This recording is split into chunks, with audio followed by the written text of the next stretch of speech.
asalaamu aleykum mbokk yeeg xarit yi maa ngi leen di nuyu di leen ziar ak passion bu bëre partager ak yéen toujours ay éléments d'éphéméride yi may sélectionné di ko mën a partager ak yéen ci loo xam ni même bu fekkee mbir yi am na ci yoo xam ni xaw na yàgg li tax ñu koy tegaat fii ci diggu marché bi c'est parce que toujours mi ngi encore d'actualité sunu 22 juillet bi tey ñoo ngi ci retenir ay quelques éléments 2 ou 3 éléments yi nga xam ni liggéeyoon nañ ci daaw ba pare ñëw enrichir ko tey ci 22 juillet 1944 daanaka seconde guerre mondiale jeexul mais ñi ngi ci njeexital ga di fàttali ko contexte bi nga xam ni américains yi ak seen ay plan Marshall jàppale biñ jàppale Europe xeex bi presque arrêté na fépp wante xeex bi Europe dong la dese woon américains jàppale ci yu bëri France ak yi Europe ak seen économie ak seen industrie si contexte boobu la ñu ñëwee créer seen ay accord de Bretton Woods du 1er au 22 juillet 1944 mu nekkoon loo xam ni nag ba tey mi ngi tënk économie mondiale objectif bi si jamono boobu mi ngi nekkoon déjà jéem a fexe ba éviter ay erreurs yi nga xam ni amoon nañ ko ci première crise économique ak lépp li ci toppoon ñëpp ñuy fàttali ko première crise économique bi 1929 ak tous ces lots de conséquences en 1930 dépression yi amoon ci jamono boobu yëpp taxoon na américains yi décidé ñoom protéger seen économie profiter ci pour organiser économie mondiale quelque part aussi pour noggatu ñi nga xam ne dañ leen njëkk woon rek parce que guerre monétaire bi ak dévaluation bi amoon restriction échanges commerciaux yi ci amoon instabilité de taux de change yi yooyu yëpp nekkoon na yoo xam ne préoccupation américain la ñu woon xool nañu mën a profiter pour encore asaaloo économie mondiale noggatu ñi gën a tuuti pour mën cee am luñ ci am ba tey ñooñu tënk ci seen dollar boobu décision yi ñu jëloon ci jamono boobu moo nekkoon surtout fexe ba taux de change yi mu nekkoon ay taux de change yu fixe mais ñoom ñoo ko ajusté nañ ko bëggee woon monnaie nationale yi am ci àddina bi yëpp ñu mën leen indexé ci monnaie dollaru américain bi wante aussi dollar américain bi mu nekk dollar boo xam ne bi lii moo gën a fondamental mooy ñu mënoon ko weccee ak or boo xam ne bi $30 di ko weccee ak or mooy à peu près à quelques grammes bu or on parle de once si jamono boobu donc dollar bi nekkoon du coup seule monnaie bi nga xam ne bi moo convertible en or te képp ku bëgg a émettre monnaie xaalis da nga koy def par rapport ak dollar américain bi moom bi nga xam ne moom ci boppam ci or lañ koy weccee ci la ñu profiter si jamono boobu nag pour créer seen FMI bi nga xam ne mission bi moo nekkoon fexe ba stabiliser xaalis yi nekk ci àddina bi dimbale ay dëkk yi nekk en difficulté wante fexe aussi ba éviter lépp luy crise de balance de paiement pour que képp koo xam ne mënoon nga leb nga continuer di leen mën fay seen xaalis ñoom. ci li ñuy créer aussi banque mondiale nga xam ni mission bi moo nekkoon pour financer lépp luy tabaxaat Europe ak financer aussi développement économique ci dëkk yi nga xam ne mooy dëkk du sud muy Afrique ak yenn pays du sud yi nekk ci Asie. Donc mbir mi décision yooyu la ñu jëloon wante en 71 dañuy toog rek ba finalement système boobu ñu mujjee woon ko arrêté parce que Nixon ci boppam moo dem ba mujjee woon arrêté wecci bi ñu doon wecci monnaie dollar di ko weccee en or ak aussi en 73 finalement ñu mujjee woon ko indiwaat encore ay yeneen coppite ci li nga xam ni moom lañ décidé woon foofu. Crise bi li ko indi aussi ñëpp xam nañu li ko indi woon principalement mooy américains yi dañoo émettre woon ay xaalis bu bëri ci marché mondial bi pour jàppale Vietnam wante aussi jàppale seen politique sociale ak seen consommation intérieure. Donc ñu toog ba benn moment aussi ba nga xam ni amatuñu woon xaalis bu bëri ci seen amatuñu woon mënatuñu woon émettre xaalis bu bëri d'autant plus que général de Gaulle ak France demoon nañ ba ñoom laajte seen ay comment di laaj or bi nga xam ne bi dencoon nañ ko ci banque américaine yi. loolu nekk na aussi loo xam ni américains yi toog ba benn moment boo xam ni mënatuñu encore émettre xaalis bu bëri or bi ñu waroon weccee seen xaalis. dem ba or bi aussi nekk na loo xam ni xamoon na commencé wàññeeku donc réserve or yi commencé wàññeeku bu baax a baax confiance bi nit ñi amoon ci dollar bi aussi commencé tumuranke d'autant plus que Nixon ci boppam sax en août 71 dem na ba arrêté carrément convertibilité wu or bi dollar bi en or ci la ñu arrêté nag ci yu bëri wante mu amoon un certain héritage. FMI descendi encore Banque mondiale aussi descendi ci moment boobu à partir de 73 la ñu dikkaat encore ci benn système de convertibilité bi nga xam ne bi ça dépend plutôt des marchés et pas un taux de change bi nga xam ne bi taux de change bu fixe la. bi ñu waxee loolu lépp nag ba di ci waxaat encore tey ñu liñ ci intéressé mooy regard bi nga xam ne bi yooyu yëpp am nañ ko ci dëkk africains yi et particulièrement dëkk yu mel ni Sénégal même bu fekkee au début impact bi nekkul woon ay impact bu profond amoon na aussi doon impact direct amoon na quand même ay impact bu profond ci sunu ay économie. Avant 71 mooy avant ñuy arrêté disposition yi ñu jëloon ci Bretton Woods ñu ñëw def ci benn cartographie situation bi ci jamono boobu bi ñu defee ay change wecci bi nga xam ne bi c'est fixe dafa créé woon au niveau ay conséquences au niveau Afrique. Incertitude au niveau monétaire volatilité wu sunu ay devises wante aussi crise bi ci amoon après 71 moo ñoo créé ce qu'on appelle ay choc pétrolier nga xam ni pétrole bi ci àddina bi ak li xaalis bi commencé am inflation njëg yi yokku ci biir Afrique ki Sénégal leb bi ñoon leb aussi mu mujj woon a explosé parce que dëkk yi dañu mujj woon finalement asphyxié moo taxoon finalement ñu continuer encore di am recours ci FMI ak ci Banque mondiale moom aussi ak seen ay critères ak seen ay exigences ba dugal ci lu mel ni Sénégal ak yeneen dëkk yu bëri ay plan d'ajustement structurel yi nga xam ni bi parti socialiste daanaka moom la gouverner année 70 ba année 90 année 90 yëpp ba Abdoulaye Wade ba muy récupérer pouvoir bi en 2000 fekkoon na ñuy génn ci plan d'ajustement structurel et que tous les feux étaient ouverts économiquement ci sunu réew. loolu yëpp nekkoon ay contraintes yi nga xam ni ay régime yu mel ni parti socialiste dundee woon nañ ko ci jamono boobu. Service yi aussi ñu wàññeeku bu baax a baax loolu aussi amoon ay impact social yu bëri mooy ndóol bi ko continuer di gën a yokku inégalité yi aussi commencé continuer di gën a yokku wante aussi ay manifestations fépp ay mécontentement fépp au niveau social li ñu maintenir aussi franc CFA bi bu fekkee permettre na stabilité créer na aussi toujours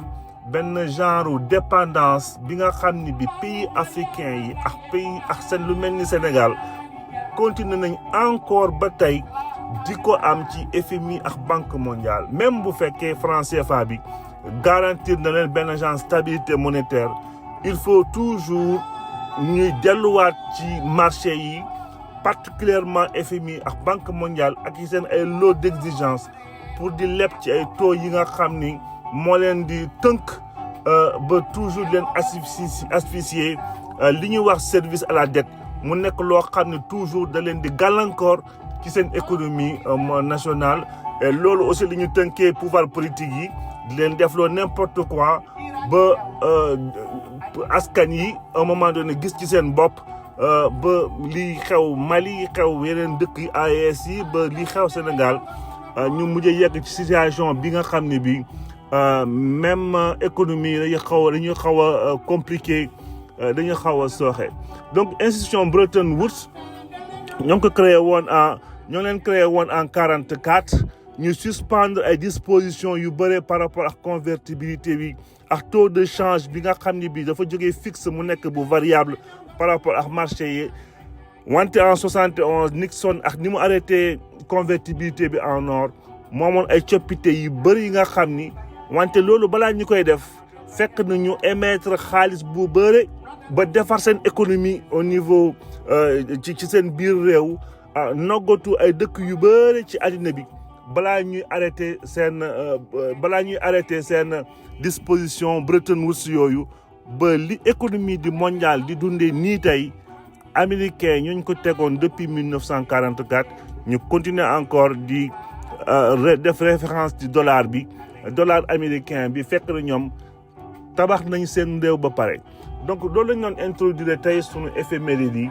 ci événement bi xaw a xewoon le 22 juillet 44 bi nga xam ne ba tey mi ngi influencer économie mondiale den proposer sunu éphéméride du 22 juillet 2024 yi lañ ñaanal ba suñu jàmm ba ëllëg dëkkaat fii ak mbégte bu rëy yeggalee waxtaan bi bonne journée à tout le monde.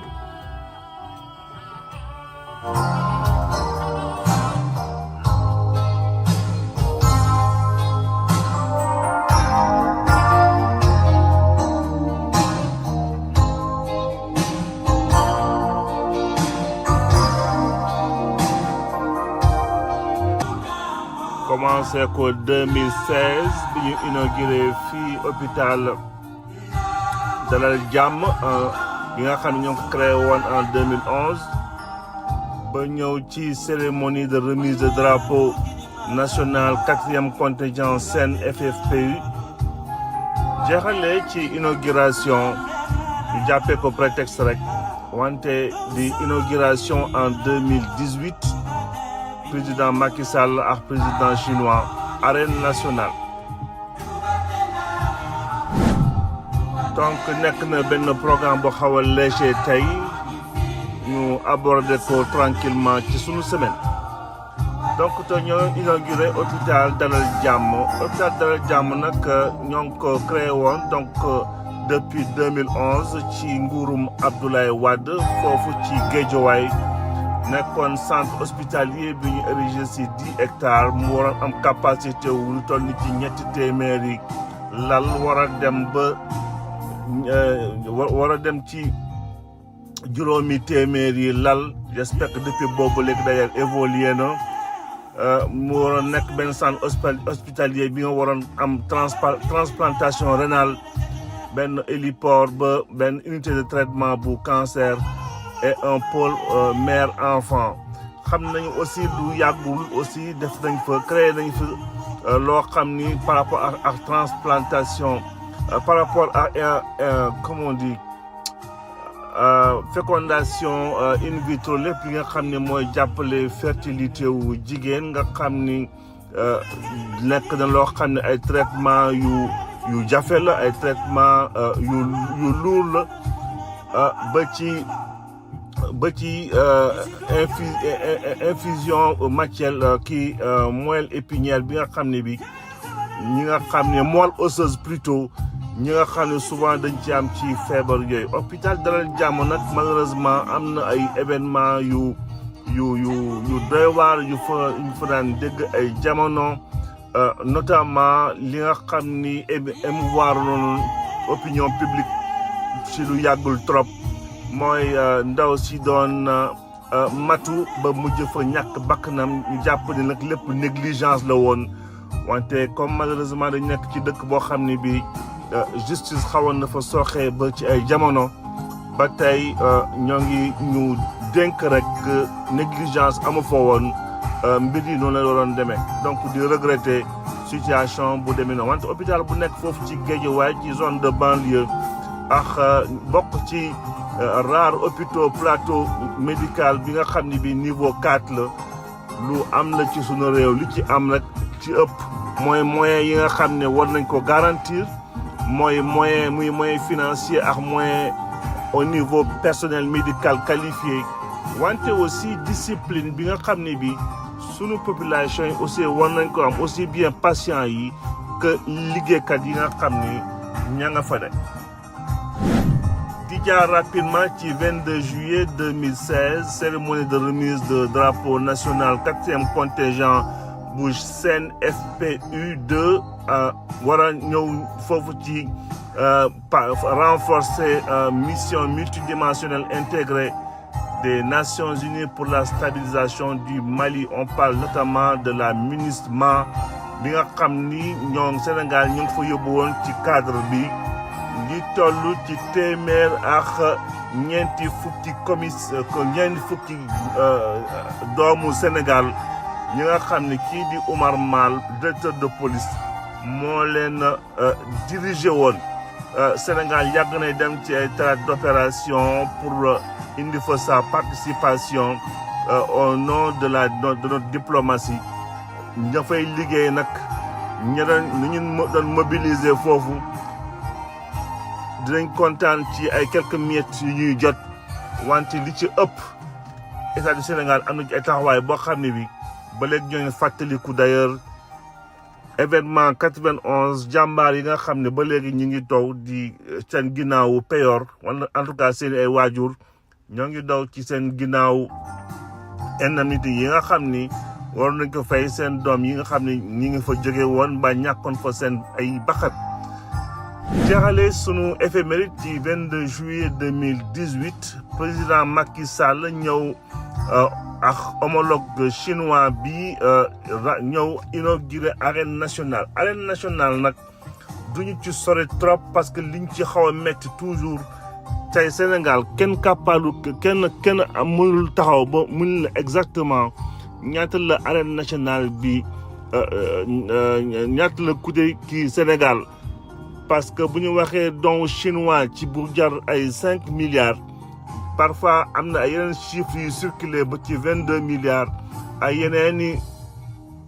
yeneeni projection aussi dem nañ ba ay 32 milliards loolu lépp nag li ci ëpp solo mu nekkoon dans le cadre d'échanges commerciaux entre Sénégal ak Mali entre Sénégal ak Chine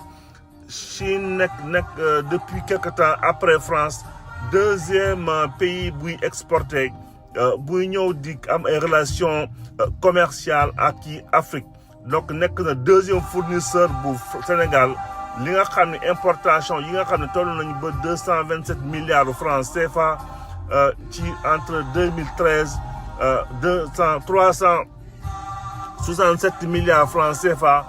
yi nga xam ne yegg na ci niveau boobu ba 559 bu toll ci 559 millions d'euros en 2017 donc Chine nekk na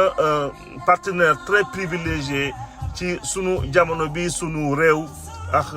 li nga xam ne taxawaay bi nga xam ne bi am na ko pour di ko encadrer toujours état du Sénégal ñu bañ a fàttali aussi Chine ak Sénégal yàgg nañ am ay jafe-jafe dans le passé par rapport ak taxawaay bi nga xam ne bi au niveau diplomatique Sénégal taxee woon na ko ci reconnaissance su Taïwan d'ailleurs c'est pour ça qu'on parle de fonds Taïwan de 7 milliards yi nga xam ni kii di Macky Sall ji ñoon waxoon na Abdoulaye Wade moo ko mayoon nekkoon ay coow ci seen biir donc loolu lépp nekk na loo xam ne au niveau diplomatique lu leerul woon la ci comprendre entendement du Sénégalais donc comme bu ñu génnee ci complication yooyu yëpp rek parce que li yëkkati mbir bi mooy sunu làmb